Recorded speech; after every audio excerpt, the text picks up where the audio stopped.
Hello guys, welcome to my YouTube channel. কেমন আছো তোমরা?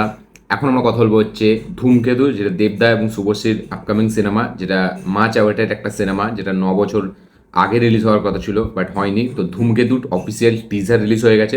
এটা আমরা সকলে জানি যে 14ই আগস্ট এই ফিল্মটা রিলিজ হবে। তো কালকে টিজার আছে এবং সেই টিজারের লাইভ রিয়াকশন আমার হিন্দি চ্যানেল আছে, অবশ্যই আপনারা কি চেক আউট করবেন, লিঙ্ক ডেসক্রিপশানে আছে। তো কালকে আর এই টিজারটার বাংলা রিভিউ করিনি, অতটা সময় পাইনি, তাই জন্য এখন করব বাংলা রিভিউ এই ধূমকেতুর টিজারের। তার পাশাপাশি কিছু লেটেস্ট আপডেটস নিয়ে কথা বলবো। চলো ভিডিওটা শুরু করা যাক। সব থেকে প্রথম যদি টিজারটা নিয়ে কথা বলে নিই, তো এই টিজারটা আমি যদি আমার এক লাইনে রিভিউ দিই, আমার একটা ডিসেন্ট ঠিকঠাক টিজার আমার মনে হয়েছে। আমার টিজারটি দেখে অনেস্টলি বলছি, এমন কিছু মনে হয়নি যে আমি এই ফিল্মটা দেখার জন্য বিশাল লেভেলে এক্সাইটেড হয়ে পড়েছি। আমি শুধু এক্সাইটেড এই কারণে, যেহেতু এটা দেব আর শুভশ্রীর জুটির ফিল্ম, ঠিক আছে, যেটা যেই জুটিটা একসময় আমরা থিয়েটারে বিশাল লেভেলে এক্সপিরিয়েন্স করতাম এবং ব্যাপক মজা দিত একটা। সেই যে ইউফোরিয়াটা, সেই যে নস্টালজিক যে ভাইবটা, ঠিক আছে, সেইটাকেই আমি উপভোগ করতে চাই, তাই জন্য আমি বেশি এক্সাইটেড। এবার দ্বিতীয় যে এক্সাইটমেন্টটার আমার কারণ, সেটা হচ্ছে কৌশিক গাঙ্গুলি। কারণ কৌশিক গাঙ্গুলি সে ডিরেক্টর, এবং ধূমকেতু দেবদা তখন করেছিল যখন দেবদা তার পিক টাইমে ছিল, মানে হেভি একটা কেরিয়ার তখন তার যাচ্ছিল, ঠিক আছে। এবং সেই সময় সে ধূমকেতুর মতো এক্সপেরিমেন্টাল একটা ফিল্ম করে, যেটাতে তার পারফরমেন্স নিয়ে আবার একবার কথা হওয়ার মানে কথা ছিল, যে মানে ধূমকেতু বলে একটা ফিল্ম আসছে যেখানে দেবদা নাকি তার নিজের সেরাটা দিয়েছে। কৌশিক গাঙ্গুলি এরম ইন্টারভিউতে অনেক বলেছিল। এবং তার ঠিক আগেই বুনোহাস রিলিজ হয়, যেখান থেকে দেবদাকে নিয়ে অনেক কথাবার্তা হয়, তার অ্যাক্টিং নিয়ে কথাবার্তা হয়। তো এবার দেব শুভশ্রী জুটির ফিল্ম, কৌশিক গাঙ্গুলি ডিরেক্ট করেছে, এরকম একটা এক্সপেরিমেন্টাল ফিল্ম। এটা একটা কোনো মেন স্ট্রিম কমার্শিয়াল ফিল্ম না, যেটাতে বা মশালা ফিল্ম না, যেটাতে কোনো মারধার অ্যাকশন বা গান নাচ এরকম থাকবে। এটা একটা খুব কন্টেন্ট ওরিয়েন্টেড ফিল্ম। এবার মানে এই ফিল্মটা যদি আজকের দিনে আসতো, তাহলে হয়তো মানে কী বলবো, ফিল্মটাকে নিয়ে আলাদা একটা এক্সাইটমেন্ট আরও বেশি থাকতো। কারণ দেবদার এখন যা ট্র্যাক রেকর্ড যাচ্ছে, সেখান থেকে এরকম একটা ফিল্ম করা মানে সবাই আরও বলতো যে একটা নতুন ধরনের আবার ইউনিক একটা ফিল্ম আসছে। এবার যেহেতু এই ফিল্মটা অনেক দিন ধরে হয়ে গেছে, রিলিজ হয়নি কোনো কারণে, এবং রিলিজ হবে হবে হচ্ছে। এবার এই যে ফিল্মটার যে একটা টিজার এমন হওয়া দরকার, যেটা কিনা দেখে মনে হবে যে না, এই যে ফিল্মটা আসছে, এই ফিল্মটা আমাদের নতুন যে ফিল্ম আসছে তার থেকেও বেশি এক্সাইটমেন্ট তৈরি করছে। এটা অনেক দিন আগের পুরনো ফিল্ম, বাট এই টিজারটা না সেই জিনিসটা আমার কাছে গিয়ে কোথাও গিয়ে সেইভাবে ক্রিয়েট করতে পারেনি। আমি ডেফিনেটলি জানি যে এই ফিল্মে দেবদার পারফরমেন্স এক্সট্রা অর্ডিনারি হতে চলেছে, সেটা আমরা লুকস, সেটা আমরা তার মানে টিজারেই তার ঝলক পাচ্ছি, তার পারফরমেন্সটা কেমন হতে চলেছে। বাট ফিল্ম ওয়াইজ আমার মনে হয় না এই ফিল্মটা খুব একটা হেভি লেভেলে ব্যবসা করবে বা খুব একটা হেভি লেভেলে কিছু হবে, আমার যতটা মনে হয়।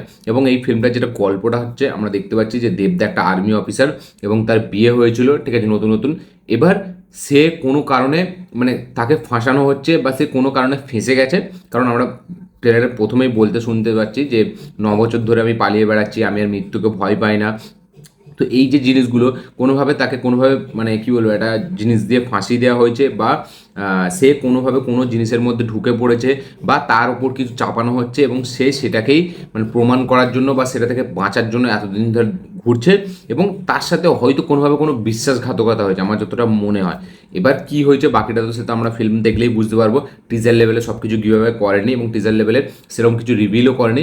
জাস্ট একটা টিজার, মানে হালকা 1 মিনিট কত সেকেন্ডের টিজার, যেখানে আমরা দেখতে পাচ্ছি যে একটা ক্যারেক্টার সে পালিয়ে বেড়াচ্ছে, তার নতুন বিয়ে হয়েছে, ঠিক আছে, এবং সে একজনকে ভালোবাসে।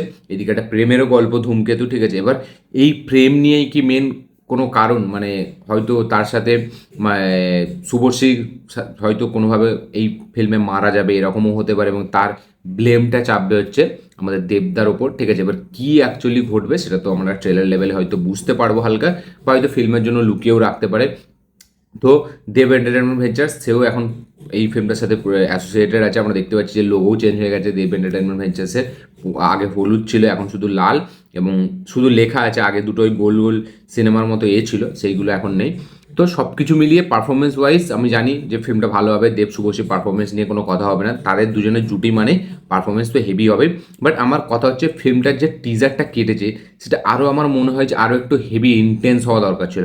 হ্যাঁ ইন্টেন্স, বাট ড্রামাটা না সেই লেভেল অবধি কাজ করছে না যেই লেভেলে মানে করা দরকার ছিল। আমার মনে হয় যে কৌশিক গাঙ্গুলির ছবিখানে যদি আরও একটু ড্রামাটাকে খুব ডেপথে গিয়ে বা একটু ট্র্যাজেডিপূর্ণ বা একটু ইন্টেন্সভাবে দেখাতে পারতো মানে জিনিসটাকে, তাহলে হয়তো আমার মনে হয় আরও বেটার হতো, ঠিক আছে। এখানে ট্রেলারের যে এডিটিং স্টাইল সেটা খুব ওল্ড মনে হয়, ঠিক আছে, মানে 2013-14 এরকম এডিটিং স্টাইল হতো।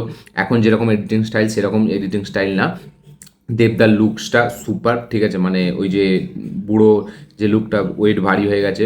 তো সব কিছু মিলিয়ে আমার একটা রিয়াকশন হচ্ছে, এটা আমার একটা ঠিকঠাক টিজার মনে হয়েছে। মানে আমি আরও এক্সপেক্ট বিশাল কিছু করছিলাম, যে ব্যাপক কিছু একটা মানে লুকসের সাথে হেভি কিছু, আরও ডিপ, আরও ইন্টেন্স পারফরমেন্সের সাথে আরও হেভি কিছু ড্রামা আমরা দেখতে পাবো। বাট সেখানে আমি দেখতে পাইনি, আমার এক্সপেকটেশন অনেকটাই বেশি ছিল। কারণ কৌশিক গাঙ্গুলির ছবি, সেখানে দেবদা, এবং দেবদার পারফরমেন্স আমি দেখতে চাই, ঠিক আছে। সবাই অনেক আছে যারা দেবদাকে মানে অ্যাক্টার হিসাবে অতটা হেভি জাজ করে না, অতটা হেভি মানে ভালোভাবে না, কিন্তু আমি জানি দেবদার কোন মানে ক্যালিবারের অ্যাক্টার। সে ওই সিনেমাটাতে তার অ্যাক্টিং প্রমাণ দিয়েছিল, প্রথমে বুনো হাসে, তারপরে সে মানে শুধু যে কন্টেন্ট ওরিয়েন্টেড সিনেমাতেই যে মানে পারফরমেন্স দেখাতে হবে, মানে ড্রামা সিনেমাতেই অরিজিনাল পারফরমেন্সটা উঠে আসে এরকম না। মেন স্ট্রিম কমার্শিয়াল সিনেমাতেও কিন্তু, মানে মেন স্ট্রিম সিনেমাতেই যে মাস মশালা যে সিনেমাগুলো হয়, তাতেও কিন্তু পারফরমেন্স দেওয়াটা চারটেখানি কথা নয়, সেখানেও কিন্তু একটা পারফরমেন্স পুল আপ করার মতো দম থাকা দরকার। সেইখানেও যে পারফরমেন্সটা, সেটাও ততটাই চ্যালেঞ্জিং যতটা একটা ক্যারেক্টার ওরিয়েন্টেড পারফরমেন্স দিয়ে, মানে একটা ড্রামা ফিল্মে, একটা আর্টিস্টিক ফিল্মে যেরকম মানে কী বলবো, একটা ক্যারেক্টার ওরিয়েন্টেড বা একটা হেভি কিছু মানে ডেপতে গিয়ে কিছু পারফরমেন্স দেবে, ঠিক আছে, মানে হেভি কিছু ক্যারেক্টারটার সেট থাকবে, সেটাই শুধু যে পারফরমেন্স এরকম কিছু না। মেন স্ট্রিম সিনেমাতেও কিন্তু পারফরমেন্স দেওয়াটা যথেষ্ট কঠিন, এবং মানে ওই সবাই ভেবে নেয় যে একটা লাইক একটা পরাঞ্জয় জ্বলিয়ে বা একটা চ্যালেঞ্জে পারফরমেন্স দেওয়া খুব সহজ, একটা ধূমকেতু বা একটা বুনো হাসে বা একটা সৃজিত মুখার্জির ওই হ্যাঁ এই ফিল্মটায় ভুলে যাচ্ছি আমি, ওই ফিল্মটায় পারফরমেন্স টেক্কা ফিল্মে পারফরমেন্স দেওয়া সহজ এরকম না। মেন স্ট্রিম সিনেমাতে মানে যতটা মাস মাসালা সিনেমাতে যতটা হেভি মানে লাগে, দম লাগে পারফরমেন্স দেওয়ার জন্য, ততটাই ঠিক লাগে কন্টেন্ট ওরিয়েন্টেড বা ড্রামা ওরিয়েন্টেড সিনেমার জন্য। তো আমার সব কিছু মিলিয়ে পারফরমেন্স এবং মানে দুজনের পারফরমেন্স, দেব শুভশ্রীকে দেখছি, এগুলো আমার বেশ আমার মধ্যে দারুণ একটা এক্সাইটমেন্ট জাগাচ্ছে। বাট টিজার লেভেলে আমার সেরকম কোনো এক্সাইটমেন্ট আমার এই ফিল্মটা তৈরি করতে পারেনি। এক্সপার্ট না তৈরি করলেও দেবদার ছবিতে আমাদের দেখবই, বাট আমি ভাবছিলাম যে আরও হেভি কিছু আমি একটা পাবো, যেটা থেকে আরও বিশাল লেভেল এক্সাইটেড হয়ে যাবো, বাট সেটা আমার সামনে কোথাও গিয়ে আসেনি। দেখা যাক এবার এই নস্টালজিক মানে শুধু ওই নস্টালজিক ব্যাপারটার জন্যই কি ফিল্মটা দেখতে যাওয়াটা আমার মানে একটা হেভি কাজ করবে আমার জন্য, নাকি দেখতে গিয়ে আমি হয়তো আরও মানে কিছু নিরাশ হয়ে ফিরবো, এটা দেখার মতো বিষয় হবে। আমার তো বিশাল লেভেল এক্সপেকটেশন ছিল, বাট সেই লেভেলে পুল আপ করতে পারেনি, টিজারটা আমার সেই লেভেলে হেভি লাগেনি। আপনাদের কি রিয়াকশন, কি বক্তব্য, কি মতামত অবশ্যই কমেন্টে লিখে জানাবেন, আপনাদের এই টিজারটি কীরকম লেগেছে। আজকে নেক্সট যেগুলো কথা বলবো সেগুলো হচ্ছে আমাদের একে নিয়ে, কিছু আপডেট নিয়ে। তো ফার্স্ট যেটা আপডেট সেটা হচ্ছে নানিকে নিয়ে। তো কুবেরা যে সিনেমাটি রিলিজ হলো রিসেন্টলি, নানি আমাদের ধানুষ, নাগার্জুন এবং রশ্মিকা মান্দানার স্টারার ফিল্ম, যেটা ব্যাপক লেভেলে বক্স অফিস কালেকশনও করছে, পজিটিভ ওয়ার্ড অফ মাউথও পাচ্ছে। তো এই ফিল্মটার যে ডিরেক্টর শেখর কমুলা, যে এর আগে নাগা চৈতন্য সাই পল্লবীকে নিয়ে লাভ স্টোরি, এবং সাই পল্লবী এবং আমাদের ওই বরুণ তেজকে নিয়ে ফিদা বলে সিনেমাটি করেছিল, সেই সিনেমার ডিরেক্টর হচ্ছে এই সিনেমা, মানে এই সিনেমার ডিরেক্টর কুবেরা সিনেমার, যার নাম হচ্ছে শেখর কমুলা। তো এবার কাজ করতে চলেছে নানির সাথে। ইয়েস, শোনা যাচ্ছে শেখর কামুলার নেক্সট সিনেমায় নাকি নানি লিড চরিত্রে থাকবে, এরকমই এখনো পর্যন্ত আপডেট উঠে আসছে। যদিও এটা এখন মানে কোনো সেরকম ইনসাইডার রিপোর্ট না, বাট গুঞ্জন শোনা যাচ্ছে যে এরকমই হতে চলেছে। দেখা যাক সেটা পরবর্তীকালে কী হয়, এবং শেখর কামুলা যদি নানির সাথে কাজ করে তাহলে আবার সে একটা ভালো কিছু ডেলিভার করতে চলেছে। আচ্ছা, নেক্সট যেটা আপডেট সেটা হচ্ছে অভিষেক বচ্চনকে নিয়ে। তো অভিষেক বচ্চনকে আমরা এবার দেখতে পেতে চলেছি একটা কসায়ের চরিত্রে, ইয়েস, একটা বুচারের চরিত্রে দেখতে পেতে চলেছে অভিষেক বচ্চনকে, যেই ফিল্মটা ডিরেক্ট করবে হচ্ছে সন্দীপ রেড্ডি ভাঙ্গার অ্যাসিস্ট্যান্ট ডিরেক্টর, যে অ্যানিমেলে কাজ করেছে। সন্দীপ রেড্ডি ভাঙ্গার অ্যাসিস্ট্যান্ট ডিরেক্টর, যার নাম হচ্ছে গৌতম, ঠিক আছে, সে ডিরেক্ট করতে চলেছে অভিষেক বচ্চনকে। একটা খুব ভায়োলেন্ট চরিত্রে আমরা দেখতে পাবো অভিষেক বচ্চনকে এবার, একটা ইন্টেন্স অ্যাকশন ফিল্ম হতে চলেছে এই ফিল্মটা, যেটা ডিরেক্ট করবে সন্দীপ রেড্ডি ভাঙ্গার এডি। এবং এই ফিল্মটা মানে কিং সিনেমার শুটিংয়ের পর অভিষেক বচ্চন এই সিনেমার শুটিং চালু করবে, এখানে এরকম এখনো পর্যন্ত আপডেট। এবং শোনা যাচ্ছে নাকি অ্যানিমেলের যে আজিজের যে ক্যারেক্টারটা ছিল, রণবীর কাপুরের যে ডাবল রোল, যে মেন ভিলেন ছিল অ্যানিমেলে, মানে আজিজ, যাকে আমরা লাস্টে দেখতে পাই ক্লাইম্যাক্সের কিছুটা আগে পর্যন্ত, এই ক্লাইম্যাক্সের পরে মানে পোস্ট ক্রেডিট সিনে, তার মতোই নাকি একটা ক্যারেক্টার হতে চলেছে যেখানে অভিষেক বচ্চনের এই ক্যারেক্টারটা, যেটা একটা খুব ডেডলি ক্যারেক্টার হতে চলেছে, একটা হেভি বুচার, একটা ভায়োলেন্ট বুচার হতে চলেছে। তো দেখা যাক সেই আপডেটটা আরও কতদূর কী এগোয়, বাট অভিষেক বচ্চনকে আমরা খুব একটা ভায়োলেন্ট চরিত্রে দেখতে পেতে চলেছি তার আপকামিং সিনেমাগুলোতে, মানে আপকামিং সিনেমায়। নেক্সট যেটা আপডেট সেটা হচ্ছে কুলি সিনেমাটি থেকে। তো কুলি সিনেমার ফার্স্ট গান আসতে চলেছে 25 তারিখ সন্ধ্যে 6:30 সময়। ইয়েস, কুলি সিনেমার ফার্স্ট সং, যেটার নাম হচ্ছে চিকিটু, সেই গানটা আসতে চলেছে 25 তারিখ সন্ধ্যে 6:30টায়। এটার প্রোমো কাল ছাড়া হয়ে গেছিলো, এবং প্রোমো থেকে এটা অফিসিয়ালি কনফার্ম যে চিকিটু গানটা আসতে চলেছে 25 তারিখ সন্ধ্যে 6:30টার সময়। নেক্সট যেটা আপডেট সেটা হচ্ছে হলিউডের একটি সিরিজ নিয়ে, দ্য বয়েজ সিজন 5-এর শুটিং পুরোপুরি কমপ্লিট। এই শুটিং এই সিরিজটা রিলিজ হবে 2026-এ। দ্য বয়েজ সিজন 5 পুরোপুরি কমপ্লিট এখন।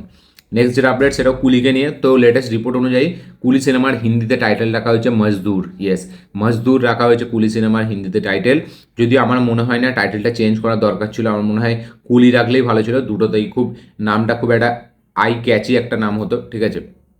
দেখা যাক এই মজদুর নামটা নিয়ে ফিল্মটা কতটা হেভি বক্স অফিস কালেকশন করতে পারে হিন্দিতে। নেক্সট যেটা সেটা হচ্ছে রামায়ণা থেকে। তো রামায়ণের একটা প্রোমো অ্যানাউন্সমেন্ট ভিডিও আসবে, এটা তো আমি এর আগেও অনেকবার আপডেট দিয়েছি। তো সেই প্রোমোটা রান টাইম হতে চলেছে 3 মিনিট। ইয়েস, 3 মিনিটের একটা অ্যানাউন্সমেন্ট ভিডিও খুব শিগগিরই আমাদের সামনে রাখতে চলেছে আমাদের রামায়ণের মেকার্সরা। এরকম এখনও পর্যন্ত আপডেট, দেখা যায় সেই ডেটটা কবে হয়। এই ছিল আজকে টোটাল আপডেট। তার পাশাপাশি ধূমকেতু টিজার নিয়ে কথা।